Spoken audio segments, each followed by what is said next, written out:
লাখো মানুষের ঈদ যাত্রায় মহাসড়কে বাড়তে শুরু করেছে যানবাহনের চাপ। কোনো ধরনের ভোগান্তি ছাড়াই বাড়ি ফিরছেন ঘরমুখো মানুষ। শিডিউল মেনে ছাড়ছে ট্রেন।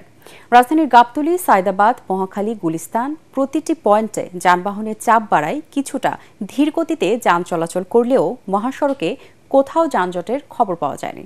সদরঘাটে অতিরিক্ত যাত্রী নিচ্ছে না লঞ্চ কর্তৃপক্ষ। ফলে ঈদ যাত্রা নির্বিঘ্ন হওয়ায় যাত্রীদের চোখে মুখে আনন্দের ছাপ। আরও জানাচ্ছেন মাজহারুল হক মুহাজির। সঠিক প্যাড আর সঠিক তথ্য দিয়ে এসব সামলে নিব এক হয়ে। Monalisa sanitary napkin.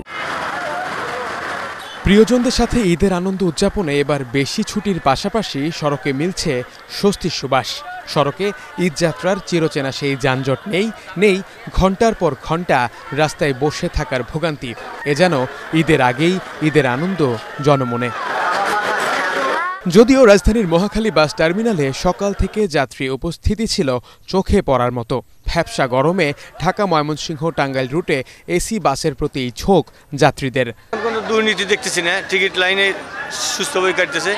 এবার ছুটিটা বেশি, অনেক আগেই চলে গেছে, এই জন্য আমরা একটু লাস্টের দিকে আসছি, ভিড় কম এই জন্য। আগের তুলনায় এখন নন এসি গাড়ির মধ্যেও ওই তেমন চাপ নেই। যাত্রা আসলে কষ্ট হলেও ভালো লাগে, যেটা কষ্ট করে ফ্যামিলিতে যাচ্ছি। রোজা রেখে রিল্যাক্সে যেতে পারছি, অনেকক্ষণ টাইম রাস্তায় ওয়েট করা লাগছে না।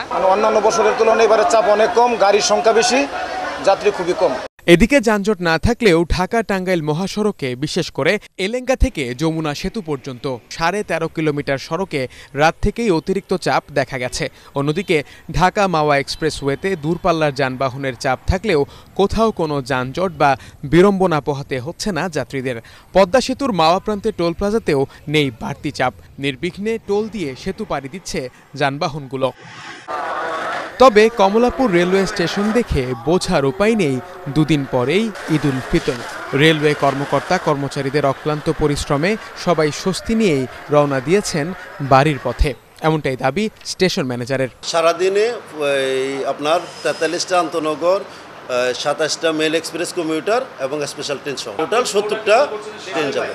60 থেকে 70,000 প্যাসেঞ্জার পরিবহন করতে। এদিকে সাধারণ যাত্রীদের সার্বক্ষণিক নিরাপত্তা দিতে সক্রিয় ঢাকা রেলওয়ে পুলিশ। গত রাতেই কক্সবাজার এক্সপ্রেস ট্রেন থেকে 33,500 পিস ইয়াবা উদ্ধার করে তারা। রেলওয়ে স্টেশনে আমরা আমাদের অতিরিক্ত ফোর্স মোতায়েন করেছি, আমরা এপি বেন মোতায়েন করেছি, আমাদের রেলওয়ের যে ডিবি টিম সেই ডিবি টিমও আছে, আমাদের সাদা পোশাকে যে গোয়েন্দা টিম আরএসবি বলে সকল বিভাগ, সকল স্টেক হোল্ডারদের নিয়ে আমরা নিরাপত্তা ব্যবস্থা গ্রহণ করেছি। এছাড়া ঈদযাত্রা নির্বিঘ্নে করতে আইন শৃঙ্খলা বাহিনীর সাথে কাজ করছে নির্বাহী ম্যাজিস্ট্রেটরাও। রাতের বেলায় চুরি ডাকাতি রোধে বাড়ানো হয়েছে গোয়েন্দা নজরদারি। মাজহারুল হক মুহাজির, এটিএন বাংলা, ঢাকা।